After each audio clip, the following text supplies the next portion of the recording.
If you've not seen any of my other videos on the problems with the M272 and M273 intake manifold, this is going to be a brief summary, primarily to show you why you want to upgrade this part right here, this lever that controls the swirl flaps, even if you're buying a new manifold. Now, this is a brand new Pierberg intake manifold from Germany, and they have not changed anything here. 20 years later, they are still supplying the same parts which have been known to fail. Now, this is the part that usually fails.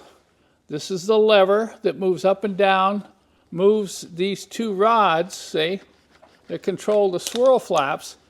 And you can see on this one, look where it broke.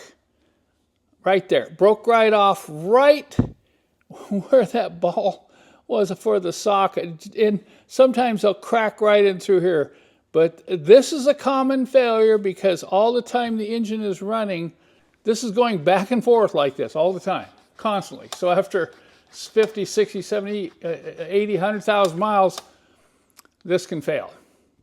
Now, I have some theories as to why this fails, and that's in another video. If you're going out and buying a brand new manifold, I recommend you upgrade this part. Now, I purchased this particular manifold for one of my cars with M273 engine, and when I pulled the intake manifold off, in fact, it was the engine that had this broken part, hey, I found there's nothing wrong with the intake manifold. I checked the swirl flaps, I checked how clean it was, movement everywhere, so I decided to just do the upgrade.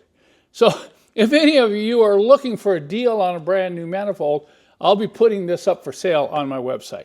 But let me show you the difference between the upgrade kit I offer and the one that comes stock on these factory intake manifolds.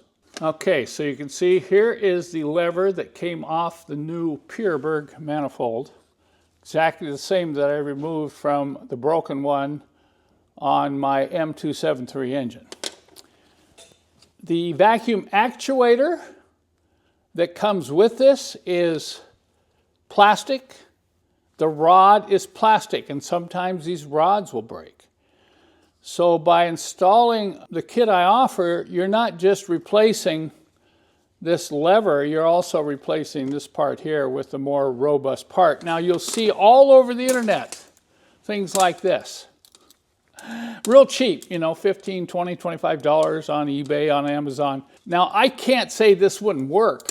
I don't think it's a good long-term solution because there's no bushings in here, the vibration.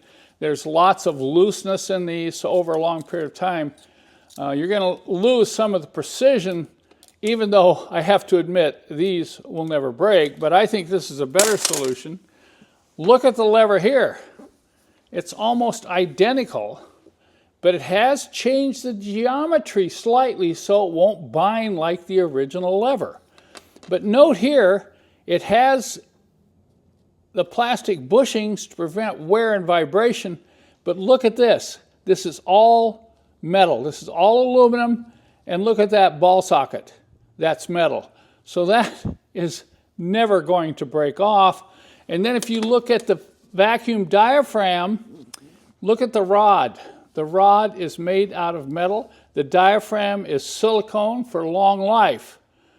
So if you replace these two parts right here, even if you're installing a new manifold, you're going to get a lot longer life. But like I found, in some cases, if the car has 100,000 miles or less, you don't need to replace the complete manifold. You can just replace these parts here, and I provide these on my website along with instructions, gaskets, and other things you may need to do the job yourself.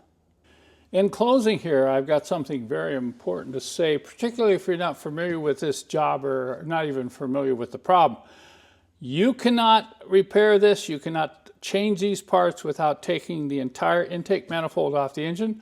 So just make sure when you're getting ready to put the intake manifold back on that you have everything hooked up properly. Test it, check your connections, check your vacuum hoses.